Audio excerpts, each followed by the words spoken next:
سمعنا عن قصيدة للغاة أو المتعاطي الغاة، قصيدة رائعة للغاية. نعم، في قصيدة أنا قلتها على الغاة، يعني هذه القصيدة حلمتها حلم وأنا راغد، وفعلا أنا كنت قبلها أحد الذين يتعاطون الغاة، ومن بعدها الحمد لله بفضل الله سبحانه وتعالى. قصيدة أقول فيها: أبو حمدي يقول الغاة دمر شعبنا، أبو حمدي يقول الغاة دمر شعبنا، يا رب عد شي حل من عندك لهذا الغاة، انقذ شعبنا المسكين أنت حسبنا، سالك تخارجنا بسرعة من بلاوي الغاة، تعبنا وخسرنا وضاع أموالنا، في الشهر كم مليون دي يهدر بسوق الغاة، وجاب لنا مشاكل بيننا وزواجنا، ما حب أحد يدخل علي وانا مخزن غاة، كم ساعات ضعناها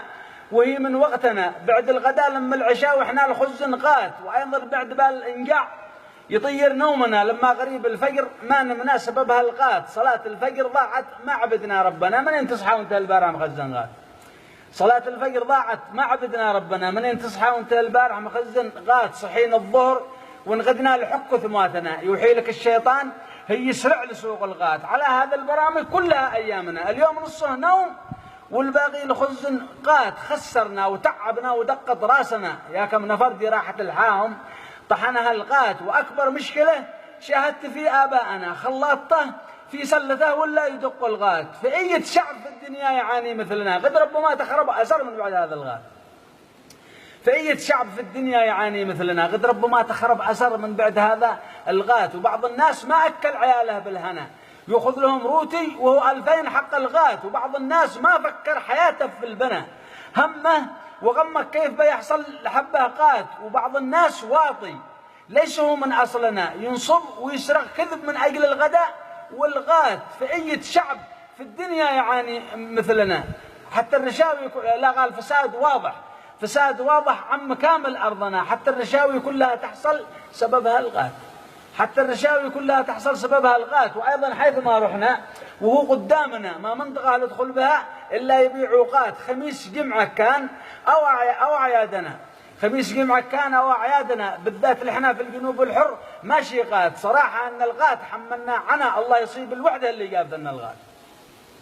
صراحة أن الغاة حملنا عنا، الله يصيب الوحدة اللي جابت لنا الغاة، لما متى يا ناس وين عقولنا، لما متى واحنا كذا يلعب علينا الغاة، ولكن باستطاعتنا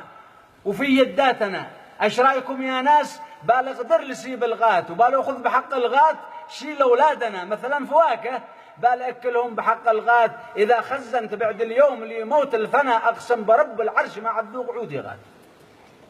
اذا خزنت بعد اليوم لموت الفنا اقسم برب العرش ما عذوق عودي غاة، وبالي جلس مع الغاة هم احبابنا، من دون حد يحرم ولا يحلف ولا باغات، من دون حد يحرم ولا يحلف ولا باغات، يا الله نسالك تولى امرنا عنا وقنعنا، قدك تعلم بهذا الغاة ندعيك نص الليل وانت ربنا، اغفر لنا الزلات دي قلنا بوقت الغاة، وصلوا على النبي دي رسله رحمه لنا اعداد ما لنجع وما كنا وصون الغاة، فصلوات ربي عليه وعلى آله، والسلام عليكم ورحمة الله وبركاته.